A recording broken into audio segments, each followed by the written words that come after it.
বাংলাদেশ জাতীয়তাবাদী দল BNP chairman জনাব তারেক রহমান দীর্ঘ 17 বছর পর আল্লাহ হাফেজ। বাংলাদেশ জিন্দাবাদ।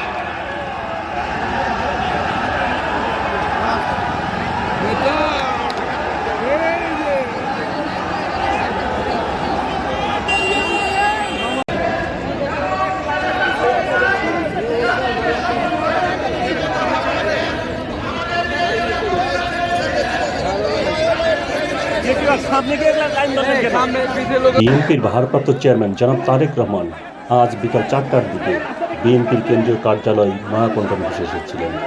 তিনি নেতাকর্মীদের প্রচণ্ড ভিড় ঠেলে অনেক কষ্টে অফিসে ঢুকতে পেরেছেন। নয়াপল্টন থানার পাশে অনেকক্ষণ আর গাড়িভর দাঁড়িয়েছিল। নেতাকর্মীদের প্রচণ্ড ভিড়ের মাঝে অনেক পরে তিনি অফিসে আসতে পেরেছেন।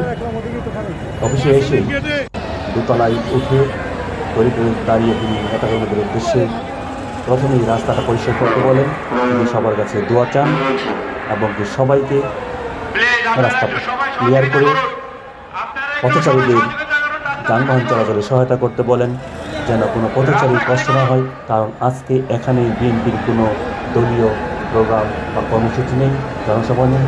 তাই দলীয় কর্মীদের দ্রুত রাস্তা থেকে উঠে ফুটপাতে চলে যেতে পারেন এবং ছোট্ট ছোট কাজগুলো তিনি করতে পারেন। যেমন কারো কাছে কোনো একটা টিস্যু থাকলেও তিনি রাস্তায় না ফেলতে অনুরোধ করেন এবং পরিষ্কার পরিচ্ছন্নতা রাখতে বলেন সহজে। তিনি সবার উদ্দেশ্যে বারবার বলেন দ্রুত রাস্তাটা পরিষ্কার করেন এবং তার দলকে সহযোগিতা করেন এবং সবাইকে শৃঙ্খলা বজায় রেখে ফুটপাতে দাঁড়িয়ে থাকতে পারেন। তিনি সবাইকে সংক্ষিপ্ত সমাবেশে শুভেচ্ছা জানিয়ে দ্রুত রাস্তা পরিষ্কার করে চলে যেতে বলেন।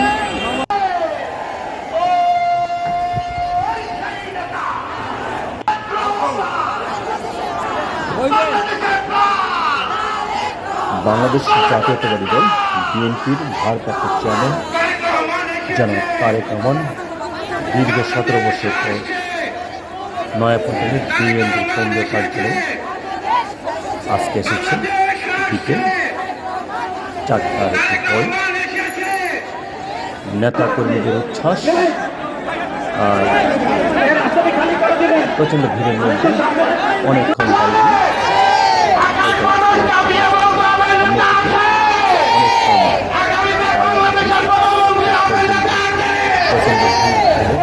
ধীরে ধীরে গাড়িটি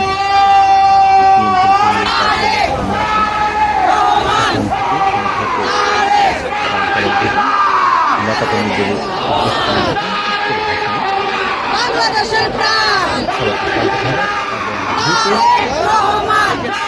সামনে রাস্তাটি